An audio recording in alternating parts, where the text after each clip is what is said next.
Greetings po mga kababayan. Harinawa sa mga oras na ito, saan man kayo naroroon. Kasama na, of course, ang inyong mga mahal sa buhay ay nasa mabuting kalagayan. Si Atty. Rogelio Wong po ito ng Batas Pinoy. Ang ating pong channel, isa pong legal aid public service program na inyong lingkod in collaboration with Integrated Bar of the Philippines, Manila Port Chapter. Alright. So let us now proceed, no? Dito po sa ating discussion, no? Sa episode nito. Ang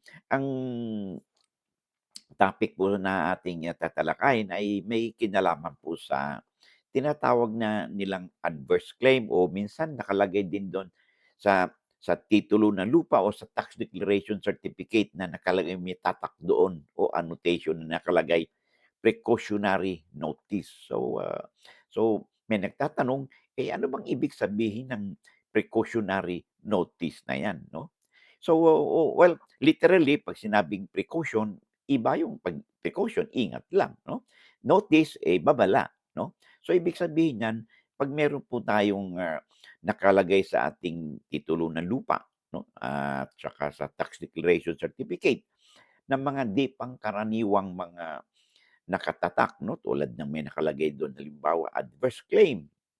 O ito, may nakalagay na notice of, yung precautionary notice, 'no?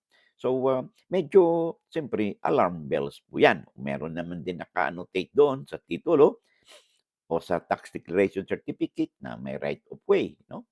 So, 'pag ganyan, sabihin nagbabala o meron din naman nakalagay doon na notice of lease pendants. 'Pag sinabing notice of lease pendants, ibig sabihin niyan, may babala sa publiko na yung lupang 'yan, 'no, ay meron pong nakabinbin na kaso sa korte. So, babala 'yan, 'no? Although hindi naman ibig sabihin na kung kayo yung may-ari ay, wala na kayong karapatan na ibenta ito, 'no? Meron, kaya lang siyempre may notice at, ibig sabihin kung sino mang bibili nito ay quit daw kayo, 'no? Kasi baka yung decision ay adverse, 'no, doon sa naka-registered na may-ari, maaring maapektuhan kayo, okay. So, okay, itong bibigyan po nating daan ay sulat po sa atin ni Binhor Tandakin. Sabi niya, "Good day, may transfer po akong lote noong 2023.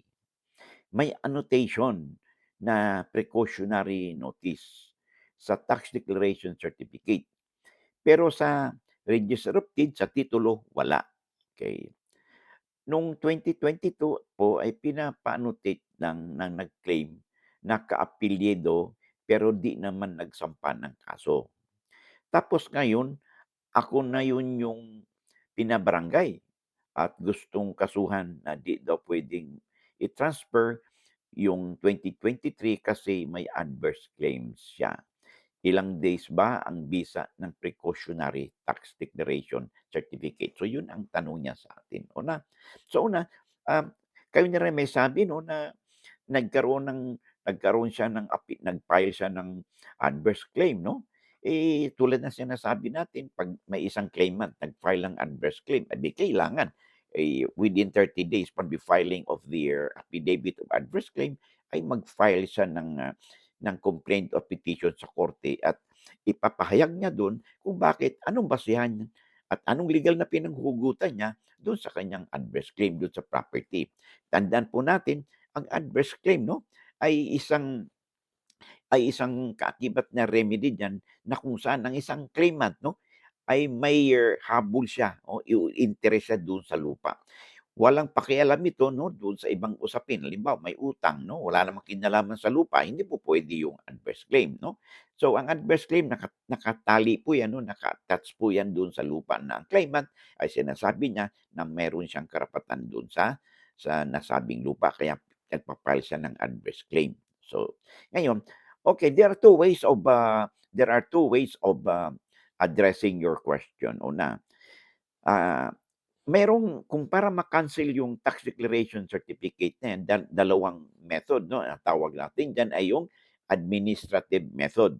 'Pag sinabing administrative method ay hindi na kailangan pa ang basbas ng korte 'no, para ma-cancel ito. Katulad sinasabi mo 'no, ay, ay hindi nakapag-file ng complaint o petition sa korte despite na 30 days na nakalipas, okay?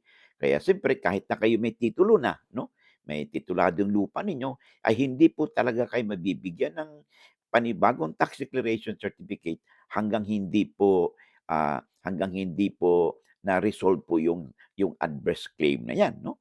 So, ang gagawin ninyo dahil sabi mo nga ay 30 days nang nakalipas 'no, ay wala namang pinail na kaso, okey. Ang gagawin ninyo ay kailangan through administrative method 'no, na banggit natin ay mag-file ka ng verified petition, doon sa assessor's office. So, sabihin niyo do'n na dahil hindi naman nakapag-file ng kaso yung claimant, okey?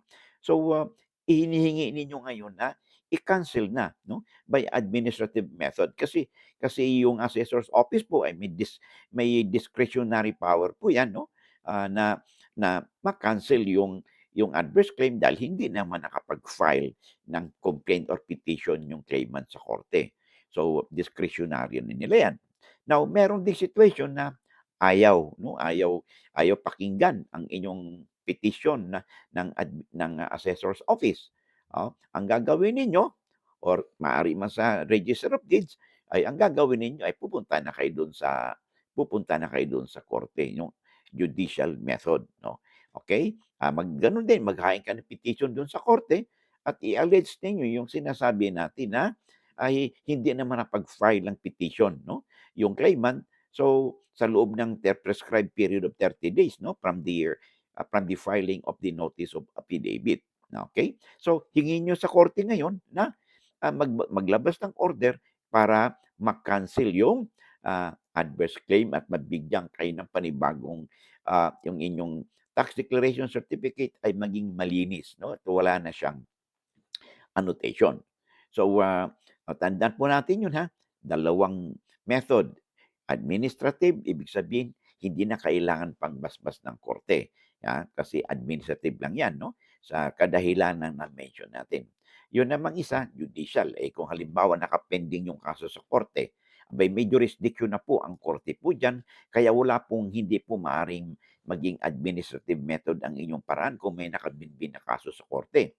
So, dahil sa korte na ang may jurisdiction, so sa korte rin dapat ang magkaroon ng order o decision na bigyan ng kahilingan ang inyong petition na i-cancel na ang, ang annotation o yung precautionary notice 'no, o adverse claim dahil hindi naman nakapag-comply, ng requirements ayon sa ating revised, rules of court na kung saan, dapat, mag-file siya ng petition or complaint sa loob ng 30 days 'no, from the time na nag-file siya ng, tinatawag nating, affidavit of adverse claim. So, 'yan po ang ating tatandaan 'no, at, makipag-ugnayan kayo sa inyong lawyer upang sa gano'n ay maisagawa 'no, yung mga pleadings o mga petitions 'no, na ating nabanggit 'no, para umusad na ang inyong papel. Alright? So, maraming salamat. Okay, so bago tayo magpatuloy, oh, by the way 'no, I would like to extend my appreciation 'no, doon sa ating mga walang humpay na viewers, subscribers po natin, yung sharers po natin 'no, na nagsubaybay po 'no sa atin at, because of your help 'no, because of your continuing support 'no, lalo na mga likers natin, sharers na hindi nag-i-skip ng ads. Thank you very much 'no. Napakalaking bagay po ang inyong pag-like 'no, pag-share at of course kung hindi pa kayo nakapag-subscribe ay yung ang inyo pong subscription. So, kung if you find our videos, interesting o informative 'no, at nakakatulong, okay sa inyo, is hindi naman po siguro, kalabisan kung hindi pa kayo nakapag-subscribe 'no, na i-click po ang subscribe, share, and like buttons po natin and of course, yung notification bell upang sa gano'n 'pag mga updates po tayo, you'll be duly notified. Oh, by the way, there's also a good news. So, I hope 'no, natulungan po ninyo ang inyong ambang lingkod ninyo na mai-spread out po inyong news na ang Batas Pinoy po meron na po tayong, page 'no sa Facebook. So you could, lalo na kung kayo ay may Facebook account, you could easily, access my page 'no, Batas Pinoy 'no. And I strongly recommend na kung mayroon po kayong, mga katanungan para po mabigyan natin ng attention, eh, do'n po kayo sa page po 'no, sa page ng, Batas Pinoy 'no, mag-comment para masagot po natin sa abot po nating makakaya. Usually po hindi po tayo kasi nag-e-entertain 'no ng Messenger because palagi pong puno at saka siyempre po meron ding privacy consideration doon 'no. So, I hope ang inyong comment idirekta po ninyo doon sa page mismo 'no, ng, Batas Pinoy, okey? Maraming salamat. Okay, so, hanggang dito muna tayo and I hope 'no, to see you again in the next, episode po natin at harinawa 'no, nabigyan natin ng katugunan ang, katanungan po sa atin ni Binhor Tandikin. Okay, maraming salamat. See you 'no, in the next, episode po natin. Bye-bye and God bless po. Alright.